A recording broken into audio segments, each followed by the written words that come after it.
नमस्कार। भारत में एक जगह है जिसे सिर्फ एक राज्य नहीं बल्कि एक एहसास कहा जाता है। एक ऐसा नाम जो अपने आप में पूरी कहानी है। तो चलिए आज केरल की उसी खूबसूरत दुनिया में गोता लगाते हैं। और वो नाम है भगवान का अपना देश। सुनने में ये शायद एक टूरिज्म टैगलाइन लगे है ना, लेकिन जो लोग यहाँ गए हैं वो जानते हैं कि ये सिर्फ एक टैगलाइन नहीं, ये एक फीलिंग है। तो सवाल यही उठता है कि आखिर ऐसा क्यों? किसी जगह को इतना बड़ा, इतना खास नाम क्यों दिया गया होगा? आज हम इसी सवाल की तह तक जाएंगे कि क्या है जो केरल को इतना खास बनाता है। तो चलिए सबसे पहले एकदम बेसिक जानकारी से शुरू करते हैं। भारत के इस दक्षिण पश्चिमी कोने में बसे राज्य के बारे में कुछ जरूरी बातें जान लेते हैं। तो देखिए, इसकी राजधानी है तिरुवनंतपुरम। यहाँ की मुख्य भाषा मलयालम है, साथ में अंग्रेजी भी चलती है। और आज हम जिस केरल को जानते हैं वो एक राज्य के तौर पर 1 नवंबर 1956 को बना था। अच्छा, अब आते हैं हमारे सवाल के जवाब की पहली और शायद सबसे बड़ी वजह पर, प्रकृति का वरदान। मतलब ये सच में धरती पर एक हरा भरा स्वर्ग है। केरल की इतनी ज्यादा खूबसूरती का राज पता है कहाँ छिपा है? इसकी लोकेशन में। जरा सोचिए, एक तरफ मतलब पश्चिम में विशाल अरब सागर की लहरें और दूसरी तरफ पूर्व में हरे भरे पश्चिमी घाट के पहाड़। समुद्र और पहाड़ों का यही मेल इसे इतना अनोखा बनाता है। और इसी कमाल की ज्योग्राफी का नतीजा है वो सब कुछ जिसके लिए केरला दुनिया भर में जाना जाता है। शांत बैक वाटर्स पर आराम से तैरती हाउस बोट्स, दूर दूर तक फैले खूबसूरत बीचेस और घने जंगलों के बीच से गिरते हुए झरने। आप जहां भी देखेंगे बस हरियाली ही हरियाली है।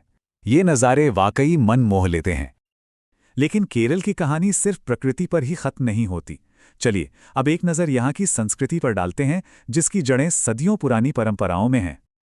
यहाँ की सांस्कृतिक विरासत तो कमाल की है। आयुर्वेद, जिसे आज पूरी दुनिया अपना रही है, उसकी गहरी जड़ें यहीं की प्राचीन चिकित्सा पद्धति में मिलती हैं। और फिर हैं यहाँ के क्लासिकल डांस फॉर्म्स, कथकली और मोहिनीअट्टम। इनकी हर एक अदा, हर एक एक्सप्रेशन में सदियों पुरानी कहानियां छिपी हैं।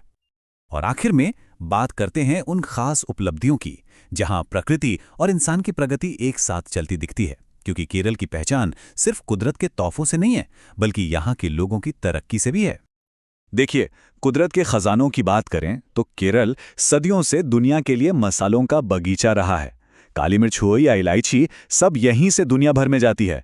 और हाँ, नारियल के बिना तो केरल की कल्पना भी नहीं कर सकते। ये तो यहाँ की जिंदगी और इकोनॉमी दोनों की रीढ़ की हड्डी है। लेकिन इन कुदरती तोहफों से भी बढ़कर केरल के लोगों की एक बहुत बड़ी उपलब्धि है, और वो है भारत में सबसे ज्यादा लिटरेसी रेट। ये इस बात का सबूत है कि इस समाज ने पढ़ाई लिखाई और तरक्की को कितना ज्यादा महत्व दिया है। तो हम वापस अपने उसी सवाल पर आते हैं। कोई एक चीज केरला को भगवान का अपना देश नहीं बनाती। असल में ये प्रकृति, संस्कृति और इंसानी प्रगति का एक ऐसा अनूठा संगम है, एक ऐसा मिक्सचर है जो इसे सबसे अलग बनाता है। कुदरत की गोद में बसी एक जिंदा दिल संस्कृति और एक पढ़ा लिखा समाज, जब ये तीनों चीजें एक साथ मिल जाती है ना, तो उसे एक और नाम दिया जाता है, भारत का स्वर्ग। तो ये पूरी बातचीत हमें एक आखिरी सवाल के साथ छोड़ जाती है। प्रकृति, संस्कृति और प्रगति का इतना खूबसूरत संगम, जहां तीनों एक दूसरे को बेहतर बनाते हों, ऐसी जगह दुनिया में और कहाँ मिल सकती है?